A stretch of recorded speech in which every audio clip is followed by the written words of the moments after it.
Is this same coffee cup and mug day? Which one? Yeah, yeah. Ah, they're Yeti twins. Yeah, right. Well, based on my phone and the bells, it is 9 a.m. I am going to go ahead and call the meeting to order. I'll note that most board members are present, with the exception of Chuck Maryhue, and just want to note that Pam Odom is here representing Superintendent Davis. And nice to see you all. Good morning. Chuck had an out-of-town commitment. Thank you, Joe. Appreciate that. So he is excused.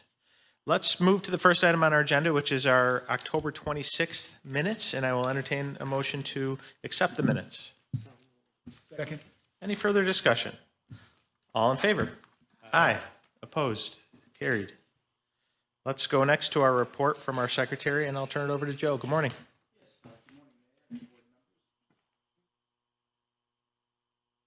On the agenda today, the JSCB's annual audit and the purchase of our directors and officers' liability insurance. Then we're going to have some follow-up meetings with JSCB staff to continue to work on Phase 3. Right. And we'll keep the board up to date as that unfolds. And finally, it's maybe premature, but I'm not sure if we'll need a meeting in December, Okay. depending on the level of activity. But I'll keep the board apprised, and I'll circulate a calendar for 2024, which is sneaking up on us. Right around the corner. Sounds good. As usual, our meetings have tended to stick with the third or fourth Thursday of the month. If that works for everyone, we'll continue that tradition. Great. Any questions for Joe? Thank you, Joe. Okay, so speaking of the audit, that's next up on our agenda. So we'll get a report on our audited financial statement and see who's making their way to the mic first. Good morning, everyone. Morning. Keely Hines with the Bonadio Group.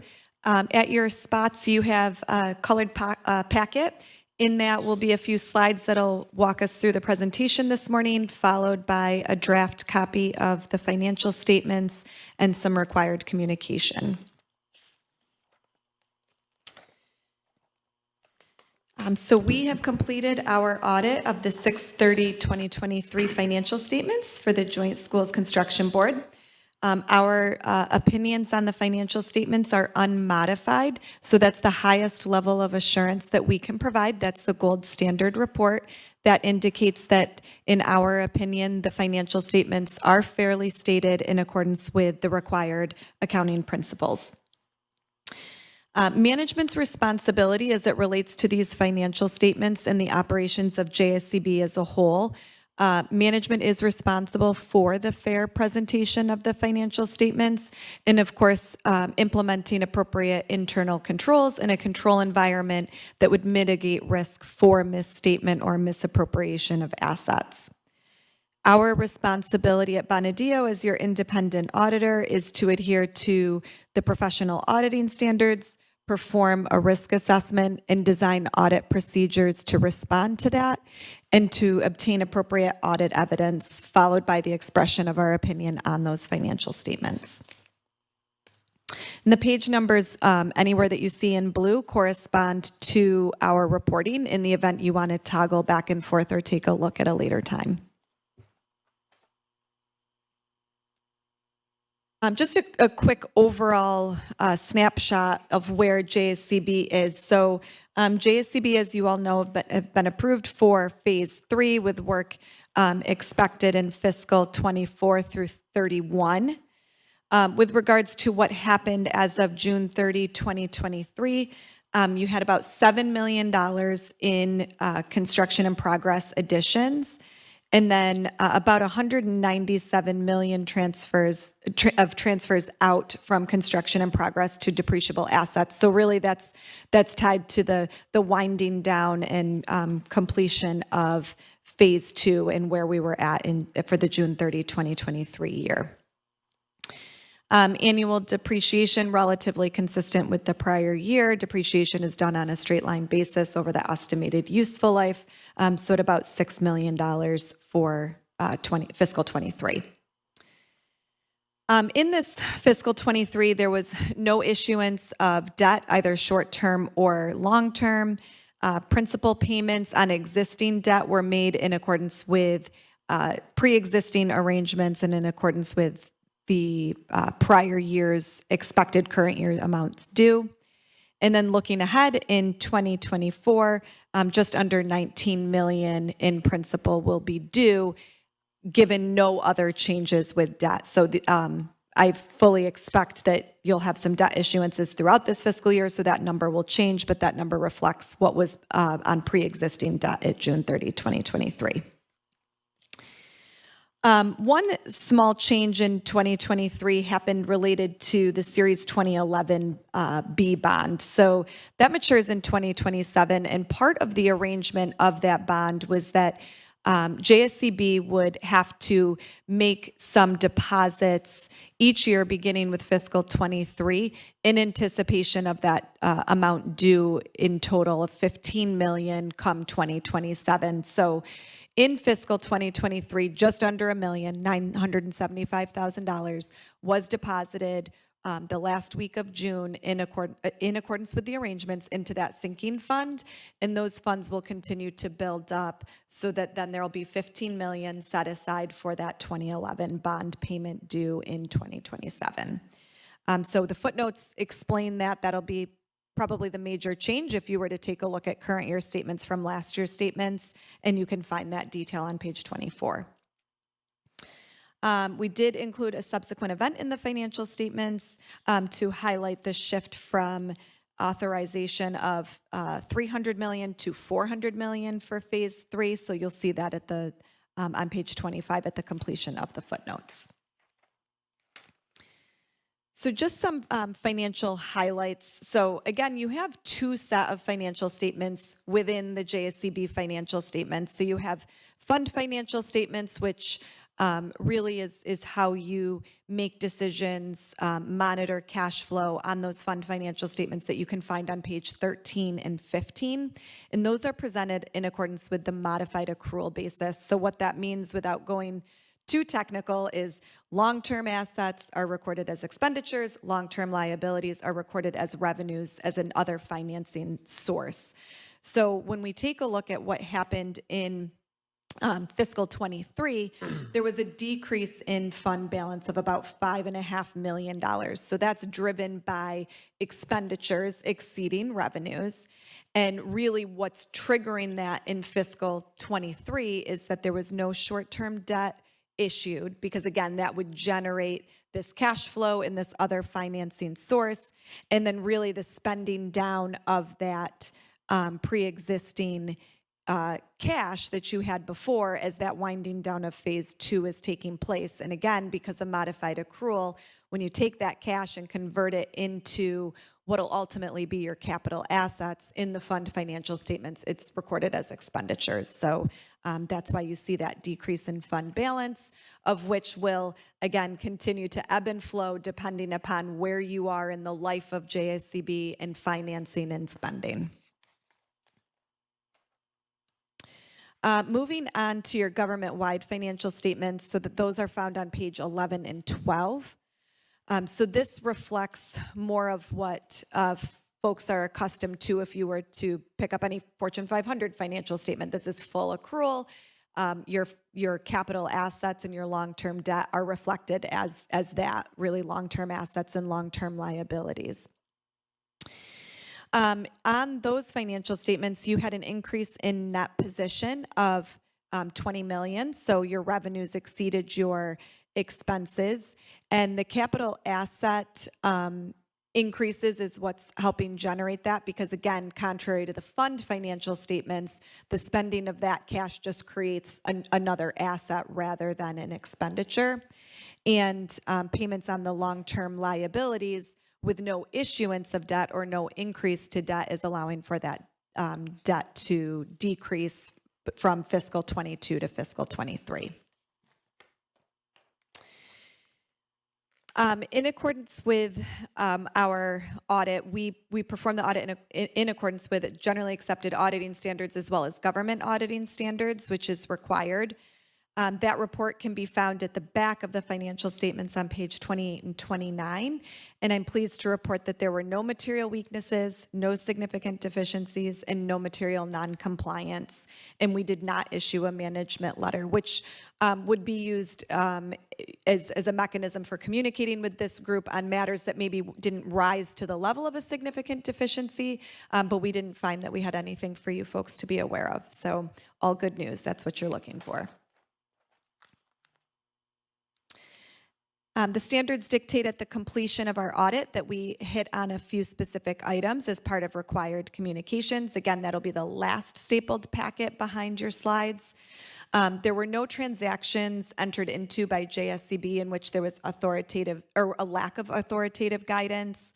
All significant transactions are recorded. The significant estimates in the financial statements are related to capital assets. So we take a look at the reasonableness around that. So of course, management says, okay, we made these improvements to a building. We expect that those improvements will last X number of years. But of course, that's always based on, best judgment. So we take a look at some of those assumptions that are put in place in determining those estimates. And then we just have to highlight that those numbers obviously are subject to change, but we did not have any concerns with the mechanisms used by management to calculate those. There were no proposed audit adjustments or unadjusted differences. So that's really significant to this group in that the figures that you're seeing throughout the year and the figures that are being put together by management are not being adjusted as a result of our audit procedures. So really you can rely on that information that you're receiving and be able to make reasonable decisions and then not get to this point post-audit where all of the numbers have changed and it's not what you thought it was going to be. So pleased to report that we did not have any sort of audit adjustments. No significant deficiencies encountered in performing the audit. We did not have any disagreements. We know no instances in which management may have been consulting with others as a means for creative accounting or interpreting any sort of controversial transaction. And our discussions with management throughout the year are not a contingent component of us being named the independent auditor. So no concerns there as well. Any questions? Actually do have one. It's minor, but I'm just curious about, I don't recall any point about in previous audits that I've reviewed about consulting with other accountants. Is there some industry firewall or regulation there? Yep. So certainly any client can go and consult and make a decision to leverage the professional opinion of others. Where we would have to highlight that to you is in the event that management was doing that without disclosing to us and we found out later, or that another firm came forward and said to us, hey, they're trying to get creative with some reporting or they're opinion shopping, meaning if they were trying to misstate something and they consulted with a firm to say, hey, will you let us get away with this kind of thing? So, yes, everyone has that right to go and work with any sort of professional within this field and ask for any sort of consultation. It's when it becomes an issue is it's the nature or motive behind it. And in the event that we became aware of something like that, the standards dictate that we report that to you. Got it. Thank you. Mm-hmm. Any other questions for Keely? Wonderful. As always, huge thank you to management. They make this very easy. We always stay on track, issue on time. So happy to be here and have a nice holiday. Great. Thank you. Thanks. Not bad for your first audit, Mike. Well done. There you go. Well done to the team. Appreciate it. Okay. It looks like we have two resolutions, so I'm going to turn it back over to Joe to walk us through them. Yes, thank you. Resolution number 13 relates to the audit that was just presented. It is to accept the audit and to authorize the JSCB Chair to execute the audit representation letter. So moved. Aye. Carried. We move on to resolution number 14, which is our annual Directors and Officers Board Liability Insurance Policy that we purchase every year about this time. The premium did go up by about $3,000 due to what they said was market conditions, and they also based it on our revenues. Although we don't have revenues in the traditional sense of a operating business, but we do provide them with our financial statements, and they use that in evaluating their risk, apparently. Yes. Seek out competitive quotes periodically, or? The city has been recently, using Haler and Fryer as kind of our point of contact. We've been very pleased with their representation. They do shop it around. I think the issue with our insurance is the JSCB is such a unique entity because it's a board that really exists by state statute. It has the city and the school district behind it, but we have no employees. We don't really have our own bank accounts. So I think when insurance companies look at it, when Haler goes to look at the market, this Greenwich Insurance Company has tended to be the company that's picked it up over the years, and they don't seem to have much luck in finding alternatives. I think it's something we can take a look at. So we'll kick it around internally and report back to the board. But I was thinking that might be the problem. We weren't just Geico and get a quote like this. Yep. any other questions? Otherwise, I'll entertain a motion. Second. Any further discussion? All in favor? Aye. Aye. Opposed? Carried. Any other business to come before the board? Okay, so Joe, we'll look to hear from you on whether or not a December meeting is warranted. Yes. Either way, happy holidays to everyone, at least Thanksgiving coming up. Don't forget about our Christmas tree lighting on the Friday after Thanksgiving. So lots of good things coming up, but happy holidays to everybody and great work to all involved. I will entertain a motion to adjourn. Second. All in favor? Aye. Aye. Opposed? Meeting is adjourned. Thanks, everybody. So is that a move to stay on daylight savings time? I know that there's been some discussion.